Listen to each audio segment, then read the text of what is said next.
Hello everybody, and hello. It's kind of been a while. I'm sad to have been away, but honestly my excuse is just kind of life. Work has really kept me quite busy, as well as some other projects and things that I've been working on, which I will be announcing here very soon and I'm very excited about. They have taken my time away from YouTube for several months now. I will say thank you so much to everybody who's watching and commenting. Your kind words and the fact that you would even watch one of my videos is so generous of you and sweet, and I really appreciate it, as well as your encouragement and your enthusiasm. I thank you for that. Today I just thought I would pop in while we still have some time ahead of Christmas and share with you some of my favorite Christmas children's books, because this is just, I don't know, it's the kind of time of year where you just absolutely love to read a holiday book. At least I do. So I have several to show you. Some of them aren't in publication anymore, so you would have to purchase them used, but they are totally worth it. I will also comment, it is raining here right now, and so things are a bit cloudy outside, so I don't know if you can hear the thunder or the rain pattering about on the windows and the roof, but it's just happening. It's raining. I wish it was snow, but rain it is. So let's get started and look at some children's picture books. All right, I'm going to start with one of my favorites from childhood. I love this book, and when I was a little girl we didn't have it on the shelf all year. My mother would put it away in the box with all the Christmas holiday decorations, so it only came out with the holiday decor, and I always was just like, where's the box with the Christmas books when Christmas came around? Because I just really wanted to read them. And this book is called The Biggest, Most Beautiful Christmas Tree, and it's just one of those little golden books, but the plot is absolutely adorable. And so we must, I'm not going to, tell you everything, but it circles around a family of chipmunks who live in a very large tree in a forest. And included among the characters who live in the tree are Mr. and Mrs. Field Mouse, Old Grey Acorn the Squirrel, and the chipmunk family, which includes Mum and Dad, Little Nina, and Nutley. Don't you have to love it when the characters are called Nina and Nutley? I mean, you just have to love it. So anyway, unfortunately, Nina and Nutley are sad every year because Santa misses their house. He doesn't come, and they think Santa doesn't like him, and they're very sad. It's Christmas Eve and they are distressed. Well, Aunt Mim comes to visit, and she says, well, of course Santa doesn't come. He doesn't know you're here, which I understand that gets into a whole can of worms with Santa not knowing things, but just roll with it. Santa doesn't know you're here because your tree is hidden amongst all the other trees. What we have to do is go and decorate your tree in the forest to make sure that Santa can see it from his sleigh. So they all don their winter coats and their scarves and their mittens, and they go outside with a big bag of goodies that Aunt Mim has brought, and they spend the evening decorating their home. Then they go inside and they curl up in their beds and happy excitement dreams, and then lo and behold, in the morning Santa's come, and it's wonderful, and it's the biggest, most beautiful Christmas tree in the forest. And I know I just totally ruined the plot for you, but you knew where it was going anyway, I'm sure. So I think this is an adorable little book. It's one that doesn't take tremendously long to read, although it does have more text than others. And one of the things that I love about it, I have to say, is the artwork. Because quite frankly, you could say that in some ways the colors are just, they threw every color in. A lot of children's picture books now are they're artistic, and they've got these color palettes, and it's just very beautiful, but but this book is just like, oh, is that a bright color? Let's throw that one in. And it makes it really fun, because if you're a little child, you just grab to bright colors like nobody's business. And so I love this book for that, because the colors are just, they're so bright. And I know as a child, I just glommed onto it, and I absolutely loved it. I loved looking at all the little Christmas cookies in the backgrounds, and just the little patterns. There's just a lot of little tiny details in the book, so visually there is so much for a child to look at. And I think especially because the colors are so tremendously bright, it makes it a very festive, very, very fun little book. And every spread has a lot going on.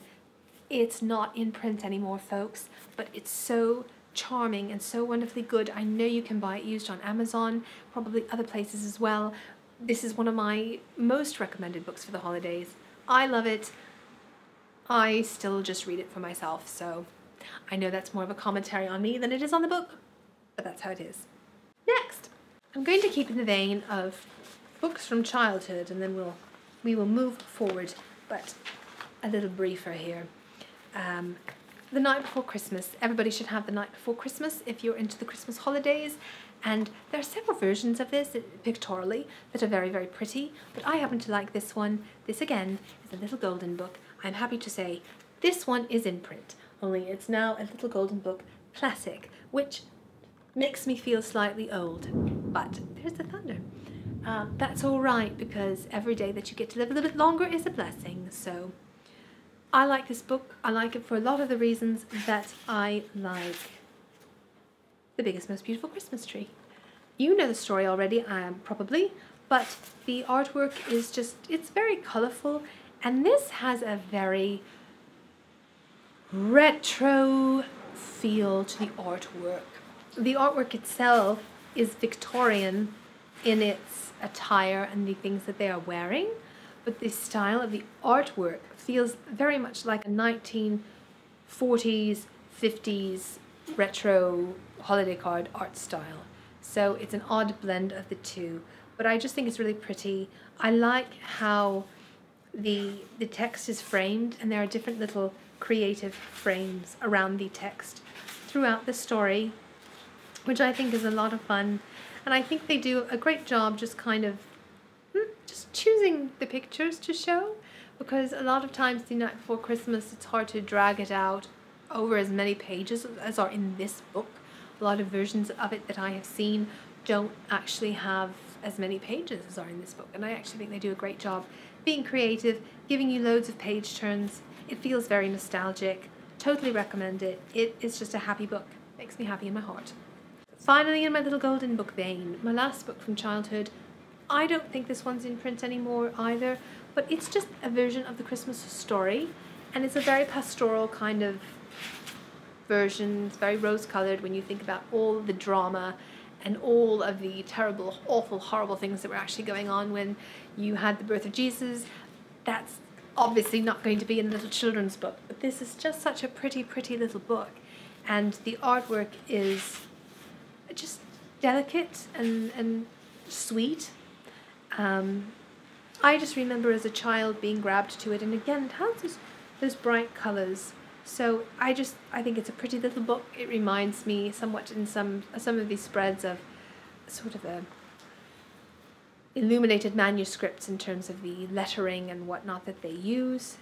It's just a pretty, pretty little book, and I think the text that they use to tell the story, just the language of the story, is very nice and sweet. So this would be my third recommendation from books from childhood. I don't think I can get through a list of Christmas books without talking about The Polar Express. Chris Van Allsburg. I love the art style of this book. The pastel is beautiful. He does this style so well. Plot-wise, this is a quiet book. Even though activity happens in it, because of the combination of the soft pastel with there's a gentleness to the language, to the way the story is told. It just feels like a lullaby in words. It's just a very soothing book, which just kind of can lull a child to sleep a little bit, or an adult who is reading it. But the artwork is, I think, truly quite beautiful. My least favorite bits of the artwork, I have to admit, are some parts of the North Pole, because it's not remotely what I would think of as the North Pole. It's a little bit stark. The city just feels like that's, I imagine North Pole as, you know, candy canes and things like that fun, and this is just looks like a very Spartan kind of city. But outside of that, it's still very, very pretty. It's just a beautiful book. And I think it's a very pretty little story about the boy having his Christmas bell. And, you know, it won a Caldecott with good reason. It's just an absolutely beautiful book. And there's a lot to look at in it. So this is definitely on my list of books that I love as well. I have three more to show you briefly. Angelina Ballerina, Angelina's Christmas. This is a fun little book. If you've watched my other videos, then you know I like Angelina Ballerina. And I like this one because, well, one of the things that I really like kind of about Angelina Ballerina is she's flawed. This little ballerina, this mouse is not. She's flawed. And I like that because she learns her little lessons, and she does so in this as well. Angelina learns a lot about what it means to have Christmas. So I don't want to ruin the plot or anything like that, but it's a wonderful little surprise, and she meets Santa and she dances in a ballet, of course, and true to form with all of the beautiful illustrations by Helen Craig. There is just so much to look at. There's so much activity happening in these. There's so much going on. I love the watercolor and I love the pen lines. So I think this is just a really pretty little book, and it's a sweet little book. So I think it's one that you'll like. It also has quite a bit in the way of sibling dynamic. So it's one of those books that really sort of sends a message about what it is to be a good sibling. So I don't want to ruin the plot, but it's adorable and loads of fun. I recommend it. Last in the really children's picture book lane is Olive the Other Reindeer. This is very different in its art style. It was published by Chronicle Books, who I love Chronicle. They publish loads of just interesting books, and the artwork in this is just tremendously fun. It feels very graphic design, which I like. That is something different. It also does have a unique color palette, as say opposed to The Biggest Most Beautiful Christmas Tree. This really does have a unique color palette, but I like it because it's a very unique art form in the book, and that really can help broaden a child's perspective. And when they think about art and when they think about drawing and what that should look like, this book really gives them a place to go. And it's very, pretty is not the right word. I wouldn't call it pretty. I mean, it's just unique and fun and cute. And the story is adorable because there's this little dog named Olive, but she hears this Rudolph the Red-Nosed Reindeer song, and in it, of course, is the line that all of the other reindeer used to laugh and call him names, and she misinterprets that as saying Olive the other reindeer. So she thinks, oh, I'm not a dog, I'm a reindeer. And so she goes to offer her services in the North Pole, and she ends up flying with Santa on his sleigh and having this great Christmas adventure with Santa, and she ends up actually helping Santa on his nightly flight. So it's a lot of fun, and it's just so cute. I love it, and I think the North Pole drawings are pretty. It's just an adorable little book. It's such a fun premise, and children just love it. They love the wordplay, and they love all the adventures that happen with Olive. So I highly recommend this book as well. I do have one final bonus book, and this book is more adult, but it's another version of The Night Before Christmas.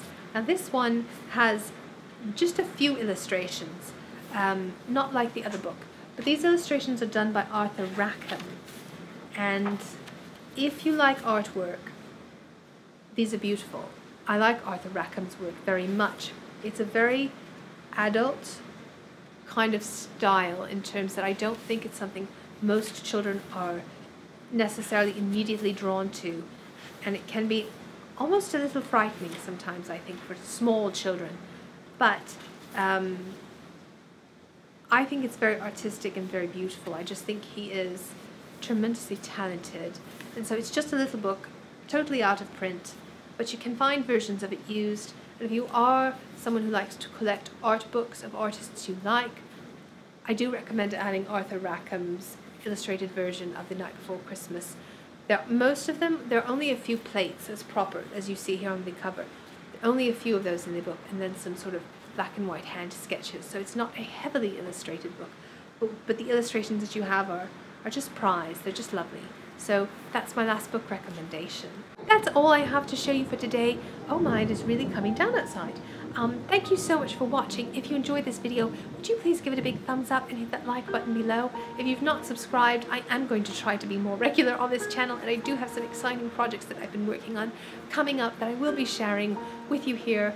I am hoping to kind of come back on the YouTube front, probably not more than once a week for a little while anyway, but I do thank you for your support and your kindnesses. I hope you're having a beautiful, beautiful holiday season, and I will see you, cross your fingers, very soon. Bye!